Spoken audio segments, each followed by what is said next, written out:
সামনে গভীর সমুদ্র থাকা সত্ত্বেও চট্টগ্রাম সিপিজেটে আগুন যেন কুৎসিত দানবের মতো ছড়িয়ে পড়েছে।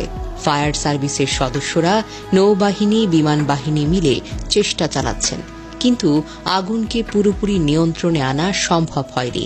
দাউ দাউ করে জ্বলছে আগুন, চারপাশে কালো ধোঁয়ার অন্ধকার যেন ঘন হচ্ছে।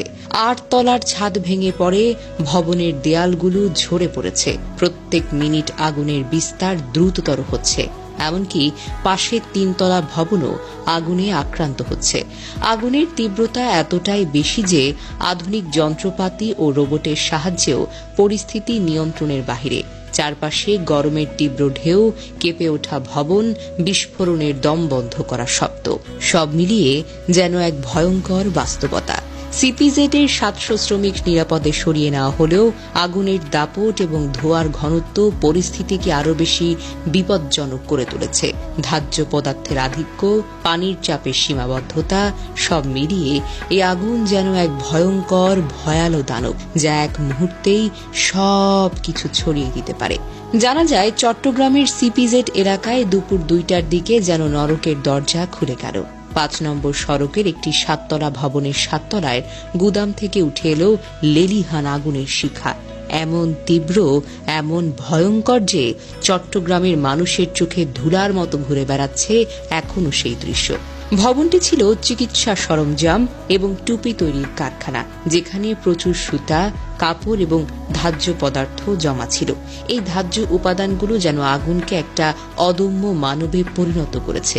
লেলিহান শিখা ছড়িয়ে পড়েছে নিচতলা থেকে উপরে, 9 তলা পর্যন্ত পুরো ভবনটাকে গিলে খাচ্ছে আগুনের জ্বালা। প্রত্যক্ষদর্শীরা বলছেন, প্রথমে Adams cap and textile limited কারখানার 7ম তলায় শুরু হলো আগুনের সূত্রপাত, কিন্তু মাত্র কয়েক মিনিটের মধ্যে সেই শিখা ছড়িয়ে পড়ল পুরো ভবনে। কালো ধোঁয়ার মেঘে আকাশ ঢেকে গেল, তাপের তীব্রতায় যেন বাতাসও পুড়ে যাচ্ছে। ফায়ার সার্ভিসের কর্মীরা কাছে যেতে পারছেন না এই প্রচণ্ড রকমের তাপে। তারা দূর থেকে পানি ছিটিয়ে লড়াই করছেন, কিন্তু আগুনের লেলিহান জিহ্বা যেন তাদের চ্যালেঞ্জ করছে। ভবনের ছাদ ধসে পড়তে শুরু করেছে, ধপাস ধপাস শব্দে যেন মৃত্যুর ঘণ্টা বাজছে। লেলিহান শিখা আরো উঁচুতে উঠছে, যেন চট্টগ্রামের আকাশকেও চ্যালেঞ্জ করছে। এই অগ্নিকাণ্ড, এই ভয়াবহ যুদ্ধে ফায়ার সার্ভিসের 23টি ইউনিট সার্বিক ক্ষেপে লড়াই করছে। তাদের সাথে যোগ দিয়েছে বাংলাদেশ নৌবাহিনীর 4টি অগ্নি নির্বাপক ইউনিট এবং বিমান বাহিনীর ফায়ার ইউনিট। আইন শৃঙ্খলা রক্ষা এবং উদ্ধার অভিযানে সেনাবাহিনী, বিজিবি এবং পুলিশের সদস্যরা রয়েছে। কিন্তু এত বিশাল বাহিনী সত্ত্বেও আগুনের এই লেলিহান শক্তির সামনে সবাই যেন অসহায়।